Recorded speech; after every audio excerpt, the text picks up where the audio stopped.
Pwede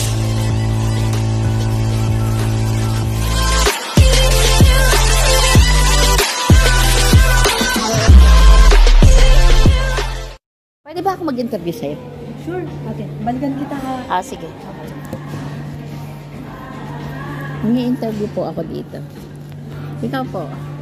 Interviewin kita, madam. May tanong lang ako sa'yo. Diskarte o diploma? Diploma. What's the reason? Diploma kasi kailangan mo, kagaya din ng sinabi ni Jeline, kailangan mo talagang magkaroon ng diploma para kumbaga, magkaroon ka ng diskarte sa buhay at magkaroon ng mas magandang trabaho. Kasi dito, lalo dito sa Middle East, kung gusto mong mag-upgrade ng work or mag-apply sa ibang country, unang-unang hinahanap nila, it's diploma. Okay. Yun yung sa akin lang. Kaya, para sa akin, kailangan diploma talaga importante. Diploma. Diploma. Ito. Yun ang pan mo. Sagot mo. Yes. Okay. Parating na yung ating turon. Okay. So, anyway, ito naman. Ikaw? Ano po yung i-interview mo, madam? Tatanong ko lang sa'yo, kabayan. Yes po. Miss Gracie. Kung ako magtatanong sa'yo, anong gusto mo? Ano ang pipiliin mo? Diskarte o diploma? Diskarte o diploma? Of course, diskarte. Anong reason mo? Yung diploma kasi, it's just a paper. It doesn't mean that if you have a diploma, that is proven that you are capable of something. Because sometimes diploma, pwedeng i-fake. Pwedeng hindi mo alam kung genuine ba yun na binigay sa'yo or something like, it can be fake, like can be written by anyone or who else who is capable. Which is capable ka naman na kung may utak ka. Yun ang ibig niya. Kasi no one can take away from that from you. So, nasa iyo yun. Kahit ano pang gawin nila, you know that you are capable of something. Kasi nasa utak mo na yun eh. Nasa sarili mo na yun. Nasa personality mo. Hindi naman. Okay ba yun? Oo.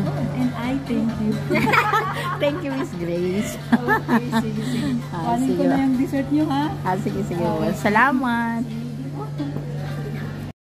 Makukuha mo kasi yung diskarte ng angat sa kung gusto mo na Kasi may gumiginhawa sa buhay which is diskarte lang. Although na hindi siya tapos. Okay? Meron naman iba. Some other people ganun.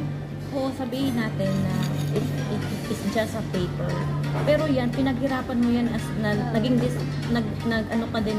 nang diskarte para makuha mo yung diploma mo eh. Which is kagaya ng sa pag-aaral mo, di ba? Di ba kailangan mo ng diskarte para makuha yung diploma? Kasi yung diploma na yun, kailangan mo yun para sa the future mo na yung diskarte mo to na may diploma ka, ang posisyon na gusto mo, kaya mo yung ma-reach out.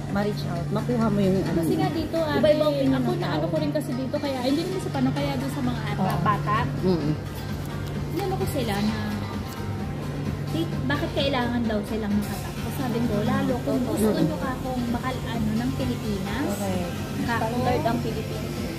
diploma ang hahanapin talaga. Tapusin nyo muna yung pag-aaral. May kahit saan, may diskriminasyon. Totoo. Yon. Pag wala kang minsan, or sa sinasabi nila, bakit ba? Porto na wala akong diploma. Hindi kaso parang ida-down ka na. Sa lipunan kasi na ito, it's ang pinaka parang nagiging mentalidad ng ibang tao or yung mga naghahanap, it's kailangan, isa sa mga nila, it's yung diploma.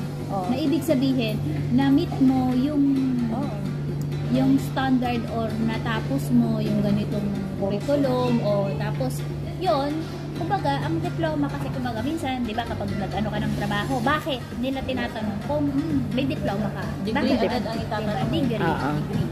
Okay. Ano ba natapos? Diba? Although nasabihin mo hindi ka... Hindi mo kasi pwedeng i-justify na wala po akong diploma pero kaya ko. diskarte po ako, Oo. kaya ko pong ganito. Pero kasi sa lipunan, hindi nila yun.